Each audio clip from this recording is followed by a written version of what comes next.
Segundo bloco do Visão Técnica está no ar nesta sexta-feira, 22 de maio de 2015, hoje com Wagner Caetano, trader profissional e sócio-diretor da Cartesiano. Bom, no primeiro bloco, Wagner, você já mostrou que está bem short com Ibovespa, Petro e Vale, mas agora a gente vai analisar os papéis que o pessoal pediu no Facebook com a hashtag Visão Técnica. Ok. Antes de analisar os papéis, só vamos fechar o top 5 do Ibovespa, pegar os bancos, Itaú, Bradesco e Banco do Brasil. Qual você quer analisar primeiro, Bradesco? Bradesco. Então vamos pegar o Bradesco. As ações dos bancos caíram nos 5 pregões da semana, tiveram uma semana bem ruim, aumentou a cobrança do CSLL e agora o setor que era o queridinho dos investidores sofreu nessa semana, né? Exato. Como é que está esse Bradesco aí? Tiago, foi uma operação, um nível de facilidade considerado grande aqui. Ela desenhava aqui um ombro, cabeça a ombro, então aqui os ombros e a cabeça. Montou uma pinça de topo na segunda, quando dois candles têm a máxima bem próximas e tinha um gap aberto aqui, né? Então você tinha o gap, o ombro, cabeça a ombro, mais a pinça, então operação nível técnico fácil aqui. Ela buscou essa linha de tendência que vem desde outubro e perdeu. Então, se o papel ficar abaixo da linha, ele vem para 28,17, pode vir aqui para 27,61, mas a tendência agora é para baixo, né? Médias cruzadas para baixo. Se por acaso repicar aqui até o 30,13, alguma coisa próxima disso, onde tem um gap, é oportunidade para vender. Pode ter um repique, você pode entrar na venda de novo. E se perder realmente aqui essa linha de tendência, pode manter. Para quem já está vendido ou abriu posições recentemente, pode manter, mas é para baixo. Altas nesse caso aí são repiques para realização de lucro, oportunidade de venda. Legal. No caso do Bradesco, assim como os outros bancos, né? Para quem está vendido, segura agora e pode colocar um stop gain acima da última máxima, né? Ou então, para quem quer entrar na venda, é melhor esperar uma repicada, porque já esticou muito o movimento. O mercado fez um pivô também aqui quando ele perdeu a região de 30,76, esticou. Eu penso o seguinte, se de repente ficar abaixo da mínima dessa semana, vai cair bem, aí acho que cai com força, mas um repique também até a média móvel de 5 ou até o gap é chance de venda. Só não sei se volta, né? Então, de repente, vende a metade e segura para vender o restante no gap na perda da mínima. Mas assim, o caminho, a direção da ação nesse momento, é uma direção de baixa. Repiques são oportunidades pontuais de trabalhar na venda ou quem não estopou de cair fora e virar a mão. E o Itaú? Itaú seguiu praticamente o mesmo caminho, né? Foi atingido pelo mesmo driver, pelo mesmo market mover. Então tem um gráfico parecido aqui, tinha um gap também, fez também o pivô na perda de 37,10, foi até uma região de suporte forte aqui, 35,74, perdeu. Então a tendência de baixa ainda, com alvo aqui 33,57 ou até 32,72. Então a mesma coisa, tem um gap aqui em 36,24, se subir até ali é chance de venda, se continuar abaixo de 35,68, continua um caminho bem ascendente, então o negócio virou. E para fechar o Banco do Brasil? O Banco do Brasil ele segue por um caminho um pouco diferente de Itaú e Bradesco, mas não deixa de estar com uma configuração de venda. O Banco do Brasil já tinha dado venda bem antes, né? Tinha feito esse topo bem claro aqui, na perda dessa região aqui de 25,14 acelerou para baixo, né? Perdeu aqui uma região de fundo, praticamente de fundo duplo aqui, chegou a tentar fazer alguma coisa aqui no início da semana anterior e fechou na mínima da semana, na mínima do dia. Tem suporte aqui em 22,89, depois deve bater aqui 21,21, mas é para baixo também. Repique até as médias tal, não é sinal de reversão. Aí é oportunidade de trabalhar vendido. E se perder esse suporte aqui 22,89, para quem já está vendido dá para acelerar, aumentar o lote na venda, e para quem não está, dá para pensar até em entrar numa nova posição, mas o caminho inverteu. Essa aqui é a leitura. Se Itaú e Bradesco estão para baixo, Petrobras e Vale também, dificilmente o Bovespa vai ter uma semana positiva semana que vem. É difícil. Legal. Bom, vamos para os pedidos dos leitores, dos espectadores, né? O meu xará, Thiago Oliveira, pediu a ação da Croton. Setor educacional deu uma bela respirada essa semana. A Croton subiu muito. Tem um driver específico. Fechou em queda essa sexta, depois da notícia lá do FIES, mas teve uma alta na semana. Tem um driver específico que é o FIES, né? E falando de Croton, como de todos os papéis, nós tivemos nas últimas 2 semanas um fluxo cambial bem negativo. Fluxo cambial altamente positivo até a semana, não a anterior à semana retrasada e a semana passada, fluxo cambial altamente negativo, especialmente o fluxo cambial do setor financeiro. Isso significa realmente saída de capital estrangeiro, que é o que move a Bolsa hoje em dia.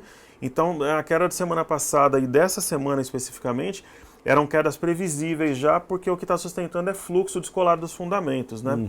No caso da Croton, ela poderia até animar os investidores para uma compra, Thiago, mas aí existem 3 situações aqui que mostram que não seria uma compra firme. O segundo, ela tinha uma região aqui de 2,84, 12,90 aqui, que era uma região de forte resistência.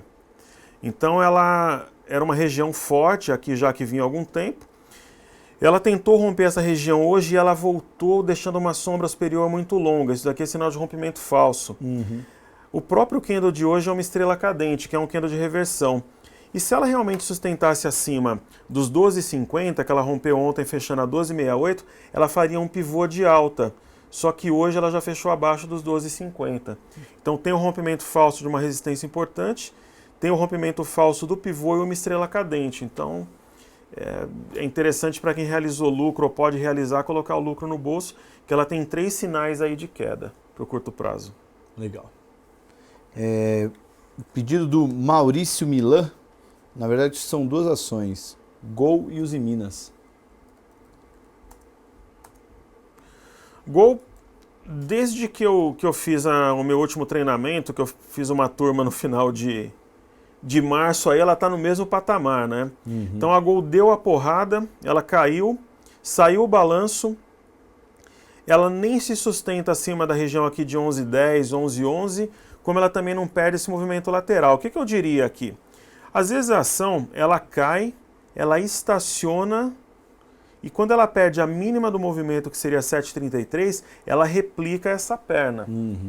Né? Então tem que ficar esperto com a perda de 7,33 para quem está comprado. Só que se ela romper esse movimento lateral parecido com o que a Petrobras fez no começo do ano, romper, por exemplo, aqui 8,62... Romper para cima. Romper para cima, aí no caso ela pode dar uma compra interessante. Vamos dar uma olhada no volume aqui rapidamente.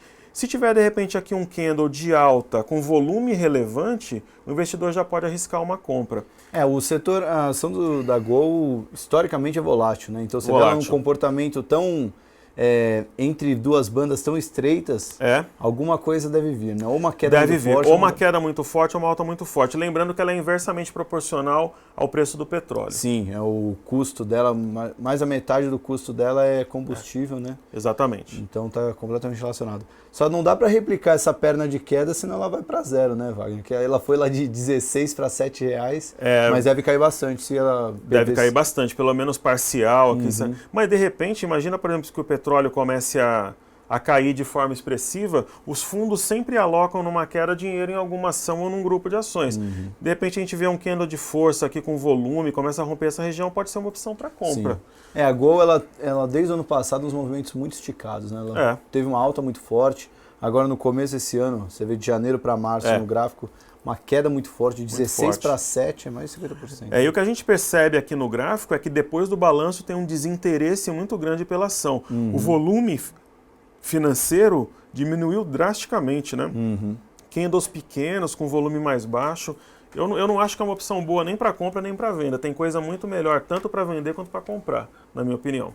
Legal. O outro pedido do Maurício era Usiminas. Usiminas tem tudo a ver com minério, tudo a ver com a China. Está passando por uma reorganização societária. A empresa fez um movimento muito bom, nós entramos inclusive aqui nesse movimento, é uma ação que eu apostava muito na virada do ano, que nós comentamos.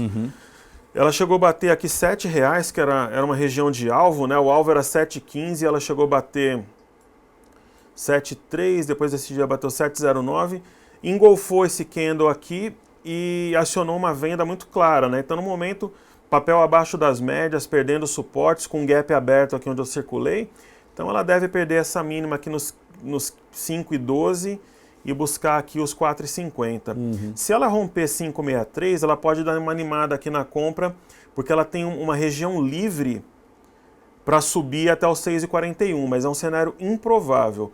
o rompimento de 5,63 com alvo em 6,41. É mais provável a perda de 5,13, 5,16 aqui, uma descida para fechar o gap e depois um teste de 4,50. Legal. Bom, vamos continuar. Pedido do Rafael Marinho. Ele pediu também duas ações, a ação da Bradespar e a ação da CEMIG. Bom, a Bradespar acho que o call é rápido porque a ação replica a Vale, né? Parecida com a Vale, tendência de baixa também, então tem um suporte forte aqui em 9,99, depois um outro aqui em 9,68. Então tendência de baixa, perdeu a mínima aqui desse fundo consolidado, ela desce para testar, mas eu não descarto um repique até a móvel de 21, por exemplo. Daria para fazer uma venda melhor, até esse topo aqui, mas o caminho é para baixo. Na bolsa, quando você vai analisar um ativo e montar uma operação, o segredo é saber o caminho. Se vai contra o caminho, você opera contra, e se ela segue o caminho, uma perda de suporte, por exemplo, no caso da venda, se acelera naquela sua posição short, é assim que trabalha, né?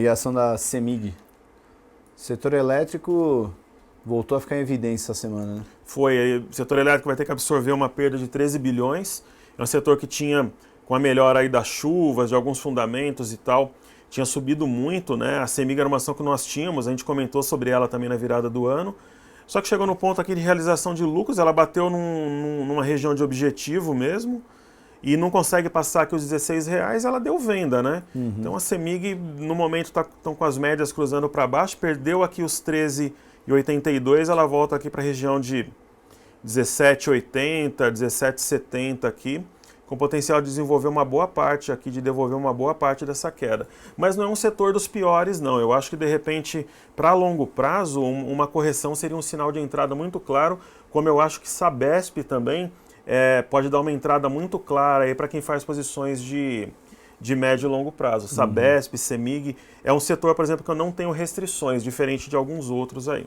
E o setor financeiro para longo prazo? Você acha que essas quedas recentes não tornam atrativo? Thiago, eu acho que para longuíssimo prazo sim, mas tem coisa melhor. Eu acho que se você tem uma opção de uma Hipermarcas aí para comprar, de uma Fibra, de uma Embraer, por exemplo, que eu tenho em carteira com empolgação, com consistência já há algum tempo, eu vou nesses papéis, Hipermarcas, Fibra, ações que não tem aquele vínculo com o índice, né?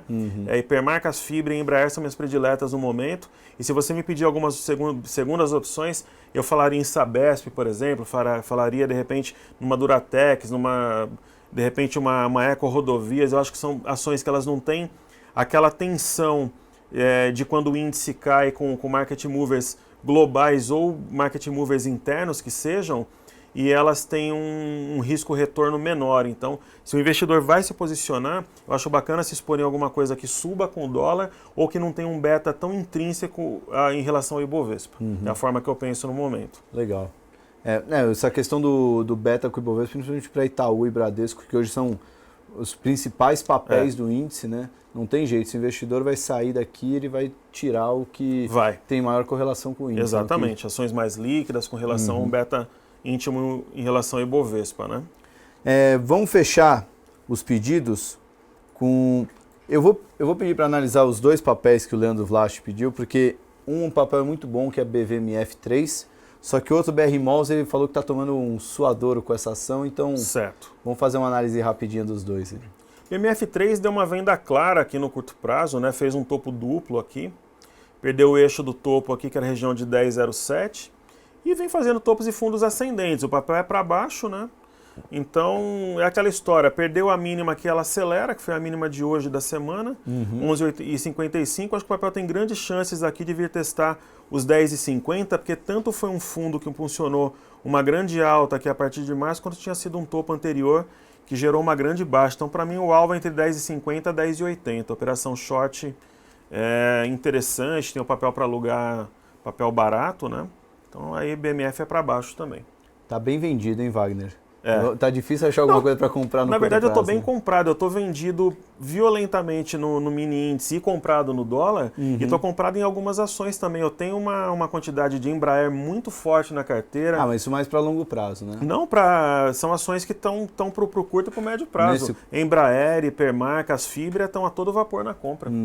né? Só tem que selecionar, tem que ser seletivo e as ações mais improváveis são aquelas que vão dar retorno na compra agora. Eu gosto muito desses papéis, eu estou estudando fortemente os papéis da Sabesp, tem uma figura de reversão no semanal para cima, então são papéis que às vezes estão meio fora do radar. Por exemplo, um outro papel é BIF3. Com esse acordo que foi feito com a China, acumular o papel para longo prazo, por exemplo, frigorífico Minerva é um bom negócio. Então sempre vai ter ação interessante no momento de baixa. Só que tem que ser seletivo e ter técnicas para poder selecionar e estratégias para entrar também de forma parcial, distribuindo o capital. Mas sempre numa baixa tem ações na compra muito atraentes também. Bom, vamos fechar com a BR Malls. E eu vou pedir, a gente vai mandar os gráficos para o pessoal que deixar o e-mail. Eu vou pedir para você deixar o gráfico também dessas 3 ações que você citou, a Embraer, Hipermarcas e a BIF, para o pessoal dar uma olhada como a Fibria também. Você pode selecionar esses papéis que são para compra. Maravilha. Sobre o BR Malls, ele é um setor complexo por si só. É uma ação que faz movimentos bem travados, né? Mas que no momento está claramente aqui apontando para baixo, está fazendo um movimento sinuoso de baixa. Então eu acredito que ela continue numa baixa lenta, ela vai caindo tipo um caminhão descendo ladeira até que a economia como um todo, alguma coisa do próprio setor se estabeleça. Mas eu acho que o caminho da ação é uma baixa passo a passo. De repente ela não vai mergulhar, mas é uma ação que está em clara tendência de queda aí na minha visão. Um papel de qualidade, mas está em tendência de queda no curto prazo. Legal. Bom, Wagner, eu gostaria de agradecer sua visita aqui ao Visão Técnica. Perfeito. Obrigado pelas análises. E o Wagner vai deixar os gráficos para vocês receberem. É só deixar um e-mail aqui no link abaixo vai ter um botãozinho aqui abaixo do vídeo, dentro da matéria. Só colocar o e-mail, a gente envia os gráficos para vocês. Wagner, muito obrigado. Obrigado, Thiago. Obrigado a todos e um grande abraço, pessoal. Vocês já sabem, bom final de semana. Aproveitem os trades na semana que vem e teremos mais Visão Técnica sexta-feira que vem. Até lá!